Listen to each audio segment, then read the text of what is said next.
I'm motivated by fear. I hate being scared to do something. Yeah. I hate the feeling that I had before I had a meeting with Quincy Jones, because it was really Quincy Jones and a guy named Benny Medina and Jeff Pollock came with the idea for the Fresh Prince of Bel-Air. And I hated being scared, you know, like that I didn't want to even take the meeting. There were opportunities during when I my first year as a rapper.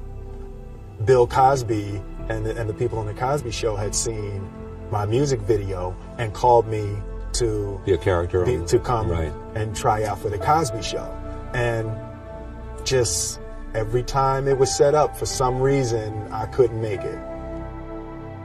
The fear, I just hated that, being scared to do something. And I think what developed in my early days was the attitude that I started attacking things that I was scared of.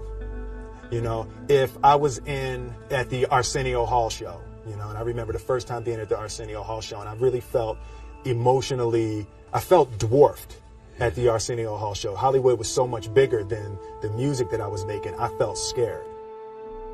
So I walked right up to Arsenio. Oh, what's up, man? What's going on, man? My name is Will Smith.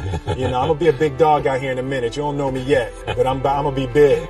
You know, and I started developing the habit of attacking things that I was scared of. The daily confrontation with fear has become a real practice for me since about 3 years ago. I went skydiving in Dubai, right? And skydiving is a really interesting confront with fear, right? So what happens is you go out the night before and somebody says, yeah, we should go skydiving tomorrow. And you go home by yourself, you're like, and you're terrified. You keep imagining over and over again jumping out of an airplane, and you can't figure out why you would do that. So you wake up the next day and you go, down and you say where you were going to meet, and everybody's there. You're like, oh shit. All right, cool. Right? So you get in the van and you don't know that your friends had the same night that you had, because they're pretending like they didn't. They're like, yeah, man, my uncle's a Navy SEAL, and it's going to be great. I've been looking forward to this. And you're like, oh my God. And your stomach is terrible. You can't eat and everything, but you don't want to be the only punk who doesn't jump out of this airplane. So you do a thing, and what you do is your first jump, you're attached to a guy who is going, he's going to walk you out. So you go and you get there, and there's an airplane, and nobody's stopping. Everybody's still going. So everything's normal. So you fly and you go up to 14,000 feet, and you notice there's a light. It's red and it's yellow and green, right? So right now the light's red. So then you start thinking at some point the light's going to go green, but you don't know what's going to happen, right? And you wait and it goes yellow and the light goes green and somebody opens the door, and in that moment you realize you've never been in a freaking airplane with the door open, right? Terror, right? So you go, and then, if you were smart, you sat in the back so you don't go first, right? And then people start going out of the airplane, and you go, and the guy walks you up to the end of the thing, and you're standing and your toes are on the edge and you're looking out down to death. And they say, on 3, and they say 1, 2, and he pushes you on 2 because people grab on 3. And you fall out of the airplane, and in 1 second, you realize that it's the most blissful experience of your life. You're flying. It doesn't feel like falling, right? It's like you actually are kind of held a little bit by the wind, and then you start falling, and there's zero fear. You realize that the point of maximum danger is the point of minimum fear.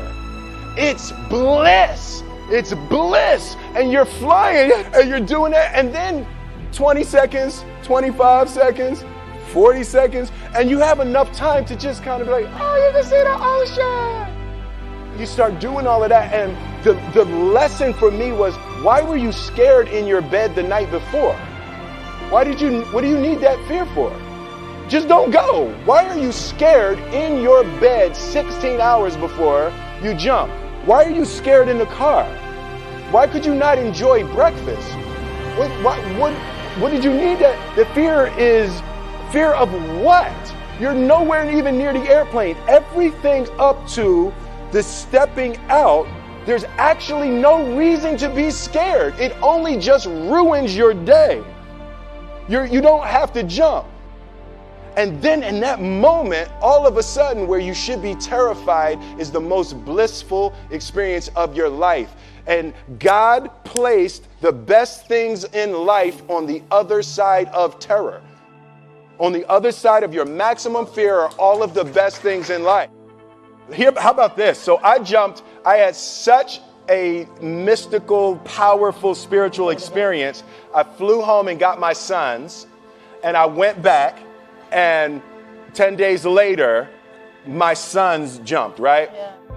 It was so Jaden went first, right? Jaden wants to do everything first. So I'm sitting there and I'm like, yeah, my sons are going to have this crazy experience.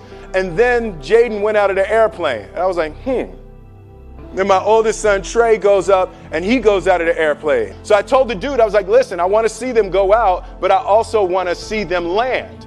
And he's like, no, it's cool. So this time we went out and we did the straight bullet, and I just went straight down past them.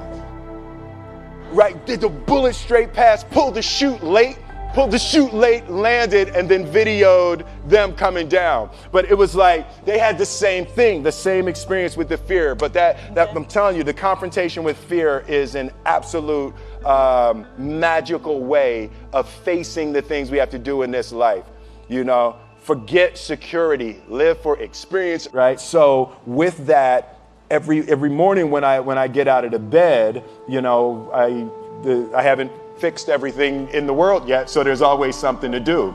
And in this film, I read an interesting quote for the Siddhartha Gautama, the Buddha. He said, good people have to get out of the bed every day and try to empty the ocean with a ladle, right?